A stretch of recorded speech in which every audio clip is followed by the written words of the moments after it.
Hello my dear friends and welcome back to my YouTube channel let's discuss. Friends, आज हम discuss करेंगे class 10th subject सामाजिक विज्ञान, जो कि वर्कशीट नंबर 70 है और यह वर्कशीट आपका 26 दिसंबर 2020 के लिए है। तो आज हम रिवीजन करेंगे संसाधन एवं विकास। तो आइए हम इससे डिस्कस करते हैं। बट बिफोर स्टार्ट फ्रेंड्स, आप लोग जितने भी हमारे व्यूअर हैं जो हमारे वीडियो को वॉच करते हैं, उन सब से रिक्वेस्ट है कि आप सभी ने अभी तक जो टेस्ट कंडक्ट किया गया है आपके स्कूल के द्वारा, आप सबको पता है जो क्वेश्चन कहाँ से आ रहे हैं। सारे के सारे क्वेश्चन आपके वर्कशीट से आ रहे हैं, राइट। तो आप वर्कशीट को बेहतर तरीके से प्रिपेयर करिए, एनसीईआरटी को प्रिपेयर करिए और उसके बाद सपोर्ट मटेरियल। इससे के अलावा आपको कुछ नहीं पढ़ना है, ठीक है। ये तीन चीज़ों का आप हेल्प लेकर के आप बेहतर स्कोर कर सकते हैं। तो आपको बेहतर स्कोर करने के लिए आपको इस वीडियो को भी सुनना पड़ेगा, क्योंकि वीडियो में मैं एक्स्ट्रा नॉलेज देता हूँ ताकि आपकी अंडरस्टैंडिंग बढ़े, और अंडरस्टैंडिंग बढ़ेगी, नॉलेज बढ़ेगी, तो नंबर ऑटोमेटिकली आएगा, ठीक है।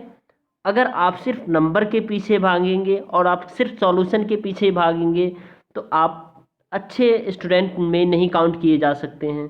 और अगर आपको बेहतर स्टूडेंट अपने आप में काउंट करना है और आप अपने नॉलेज को इन्हेंस करेंगे और इन फ्यूचर आपको सीरियस है जो जॉब लेना है, अपने पापा पेरेंट्स के सपनों को पूरा करना है, ठीक है, तो आपको वर्कशीट को पढ़ना है, सुनना है, साथ साथ आंसर भी आप कर सकते हैं। खुद भी आंसर देने का प्रयास कीजिए। उसके बाद आपको क्या करना है, एनसीईआरटी को कंप्लीट फोकस कीजिए, एनसीईआरटी को बार बार पढ़िए। उसके बाद आपको क्या करना है, जो आपको सपोर्ट मटेरियल का भरपूर उपयोग कीजिए, जो प्रीवियस ईयर के क्वेश्चन है उसको रिवाइज करते रहिए। तो चलिए, आज का जो हम वर्कशीट है इसको हम प्रॉपर वे में करते हैं और आई होप आप सुनेंगे भी।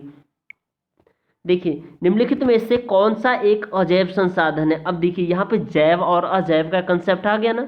जैव जिसमें जान होता है, अजैव जिसमें जान नहीं होता। तो प्राणी इंसान में तो जान होता है, मानव में भी जान होता है, पशु में भी जान होता है, लेकिन धातुएं में जान नहीं होता। तो इसको आप टिक करेंगे, राइट। अधातु हो या धातु हो, सब अजैव संसाधन में काउंट होगा, राइट। अब हम क्वेश्चन नंबर 2 देखते हैं। निम्नलिखित में से कौन सा कथन लेटराइट मृदा के लिए संदर्भ में सही है, यानी लेटराइट मृदा के लिए। तो लेटराइट मृदा के लिए ऑप्शन फर्स्ट है, उच्च तापमान और अधिक वर्षा वाले क्षेत्र में विकसित होते हैं। बिल्कुल, यहाँ टेम्परेचर ज़्यादा होगा वहाँ ये विकसित होता है। सेकेंड ऑप्शन है, भारी वर्षा से अत्यधिक निच्छालन का परिणाम। बिल्कुल सही है। एंड थर्ड ऑप्शन है, चाय व काजू के लिए उपयुक्त होते हैं। एग्जैक्टली ये जो आपका लेटराइट मृदा है वो चाय व काजू के लिए ही उपयुक्त होते हैं, ठीक है। और सही कथन का सभी उपयुक्त सभी कथन, तो ये आपका डी ऑप्शन हो जाएगा, राइट। तो आई होप आपको समझ में आ रहा है। अब हम क्वेश्चन नंबर 3 का देखेंगे। रिक्त स्थानों की पूर्ति करें। स्माइल इज ब्यूटीफुल के लेखक। तो इसका हम अभी वर्कशीट में जब आंसर दिखाऊंगा तो उसमें आप लिख लीजिएगा। एंड फोर्थ ऑप्शन है, रेखांकित शब्दों को सही करके वाक्यों को पुनः लिखिए, यानी जो ये वर्ड है इसको सही करके लिखना है। तो काली मृदा क्या होती है, चावल की कृषि के लिए उपयुक्त होती है सर्वाधिक। बिल्कुल नहीं, काली मृदा चावल की कृषि के लिए होती है, लेकिन सबसे ज़्यादा आपका जो है ना क्या होता है, कपास। क्या होता है, कपास के लिए काली मृदा उपयुक्त होती है, राइट। अब देखिए, आपको ये 5th नंबर में लगाना है, सत्य व असत्य क्या है। तो उत्पत्ति के आधार पर संसाधनों को 2 प्रकार में विभाजित किया। बिल्कुल सही, उत्पत्ति के आधार पर संसाधन को 2 प्रकार में विभाजित किया गया है। क्वेश्चन नंबर 6 है, नीचे दिए गए प्रश्न को में 2 प्राकथन दिए गए हैं, एक संकल्पना और दूसरा कारण है। कथनों को पढ़िए और सही व्याख्या कीजिए। तो मृदा के कटाव और उसके बहाव की प्रक्रिया को मृदा अपरदन कहते हैं, यानी जो बाढ़ आती है या किसी भी रीजन से जो प्राकृतिक आपदा से मृदा जो क्या होती है, कट जाती है, उसका जो मृदा के कटाव और उसके बहाव की प्रक्रिया को मृदा अपरदन कहते हैं। बिल्कुल ये सही है, मृदा अपरदन कहते हैं। कृषि के गलत तरीके के कारण मृदा अपरदित होती है। बिल्कुल, अगर हम कृषि सही समय पे सही चुनाव करके अच्छे तरीके से नहीं करते हैं तो मृदा का जो नमी है और वो खत्म हो जाता है, राइट। तो अब देखिए, इसका ऑप्शन संकल्पना ए सही होगा। संकल्पना एवं कारण क दोनों सही, एवं कारण संकल्पना की सही व्याख्या करता है। ऑप्शन ए इज करेक्ट होगा, राइट। तो इसका ऑप्शन आपका क्या होगा, ए इज करेक्ट। उसका क्वेश्चन नंबर जो 7th है आपका, नवीकरणीय संसाधन का एक उदाहरण बताइए। क्या हो सकता है आपका, सौर ऊर्जा। क्या हो सकता है आपका, सौर ऊर्जा। आप लिख सकते हैं सौर ऊर्जा, ठीक है, नवीकरणीय का एक संसाधन है। उसके बाद आपका जो क्वेश्चन है, सतत पोषणीय विकास को परिभाषित कीजिए। एंड 9th क्वेश्चन है, संसाधन नियोजन क्यों आवश्यक है। संसाधन नियोजन क्यों आवश्यक है। नियोजन मीन्स होता है संसाधन को बचाना हमारे लिए क्यों आवश्यक है, और संसाधन से आप क्या समझते हैं।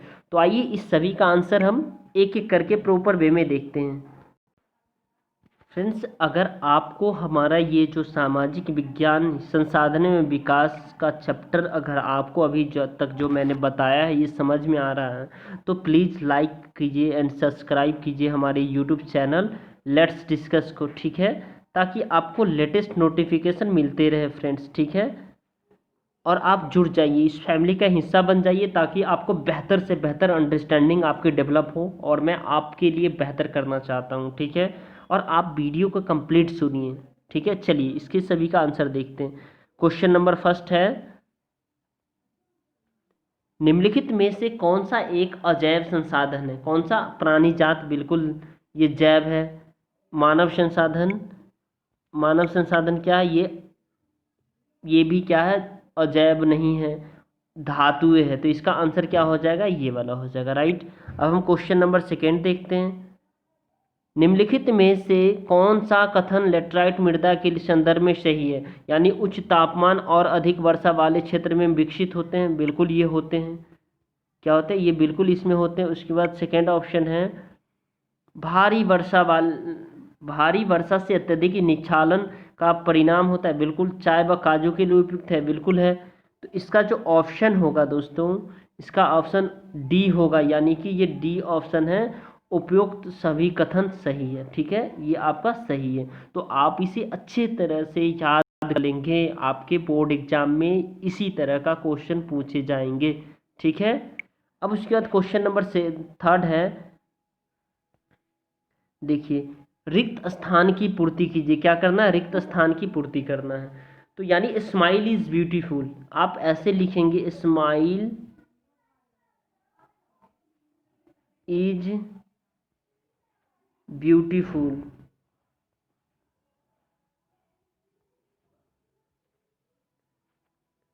के लेखक कौन है। तो ये ऑप्शन आपका था अर्नेस्ट फ्रेडरिक सचूमचर, ठीक है, अर्नेस्ट फ्रेडरिक सचूमचर है।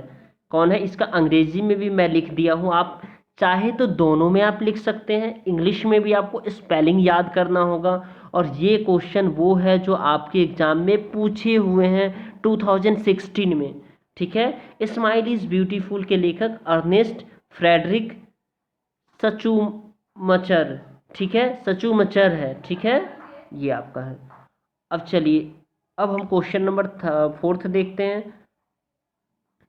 क्वेश्चन नंबर फोर्थ है हमारा, जैसे कि रेखांकित शब्दों को सही करके वाक्यों को पुनः लिखे। यानी काली मृदा डैश, यानी चावल की कृषि के लिए सर्वाधिक उपयुक्त है, बिल्कुल नहीं।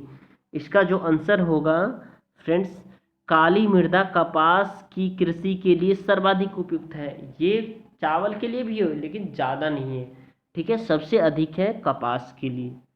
अब हम क्वेश्चन नंबर फिफ्थ देखेंगे। क्या है क्वेश्चन नंबर फिफ्थ में, सत्य व असत्य बताइए। क्या है, सत्य व असत्य बताइए।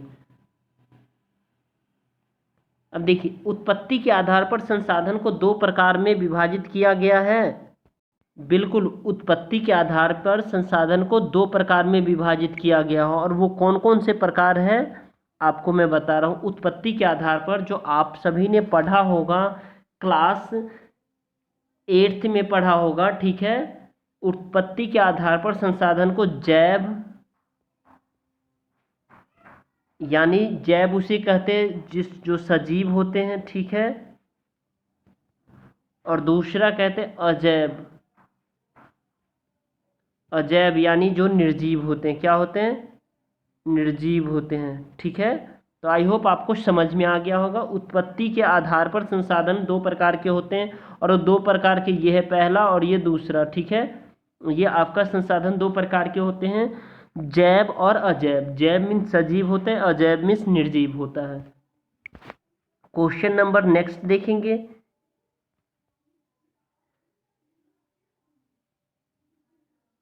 चलिए क्वेश्चन नंबर नेक्स्ट है, नीचे दिए गए प्रश्नों में से दो प्राकथन दिए गए हैं, एक संकल्पना स और दूसरा कारण क। कथनों को पढ़िए और सही विकल्प का चयन कीजिए। यानी संकल्पना स, मृदा की कटाई और उसके बहाव की प्रक्रिया को मृदा अपरदन कहते हैं, और कारण है क, मृदा के गलत तरीके के कारण मृदा अपरदित होती है। बिल्कुल दोनों यहाँ सही है, तो यहाँ जो आपका दोनों सही है, तो आपका उत्तर जो है ना, देखते हैं, देखिए यहाँ आपका उत्तर ए हो जाएगा। संकल्पना और कारण क दोनों सही है, तथा स जो है ना, जो क्या करता, सही व्याख्या करता, ठीक है। और ये जो क जो है ना, यहाँ पे क आएगा, क सही व्याख्या करता क की, ठीक है। तो आपका ऑप्शन नंबर ए सही हो जाएगा, राइट। अब हम क्वेश्चन नंबर नेक्स्ट देखते हैं। क्वेश्चन नंबर नेक्स्ट है हमारा, नवीकरणीय संसाधन का एक उदाहरण बताइए। आप सभी को पता है नवीकरणीय संसाधन, जिसको शीघ्रता से नवीकृत किया जा सकता है, यानी जिसको आप रीयूज करते हैं। क्या करते हैं? रीयूज कर सकते हैं। रीयूज करने वाले संसाधन कौन कौन से हैं, आप सभी को पता होगा। तो रीयूज करने वाले संसाधन सौर ऊर्जा है, यानी सौर ऊर्जा को आप क्या करें, एक बार स्टोर कर लेंगे तो इसको आप रीयूज कर सकते हैं, ठीक है। अब हम क्वेश्चन नंबर नेक्स्ट देखते हैं। क्वेश्चन नंबर नेक्स्ट है हमारा, सतत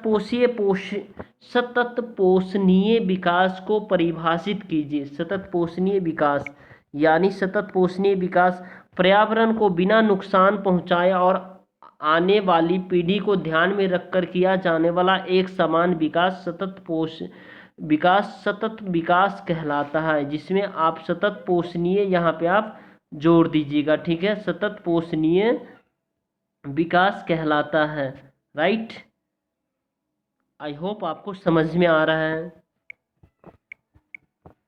एंड क्वेश्चन नंबर 9 है, संसाधन नियोजन क्यों आवश्यक है। संसाधन नियोजन क्यों आवश्यक है। सतत पोषणीय विकास तथा संसाधन के संरक्षण के लिए सतत नियोजन आवश्यक है, और इसलिए भी आवश्यक है क्योंकि हमारे जो पूर्वज हैं, मतलब इन फ्यूचर में जो हम आने वाले जनरेशन हैं, उनके लिए भी हमें संसाधन को स्टोर करके रखना पड़ेगा, उनके लिए भी छोड़ना पड़ेगा। ऐसा नहीं है जो हमारे पास जो संसाधन है उनका भरपूर उपयोग कर ले, ठीक है। ये आवश्यकता के अनुसार ही उपयोग करना चाहिए, ठीक है। अब क्वेश्चन नंबर 10 है, संसाधन से आप क्या समझते हैं। तो संसाधन से आप क्या समझते हैं, देखिए, संसाधन कोई भी वस्तु जो मानवीय आवश्यकताओं को पूरा करता है हो, उसे हम संसाधन कहते हैं।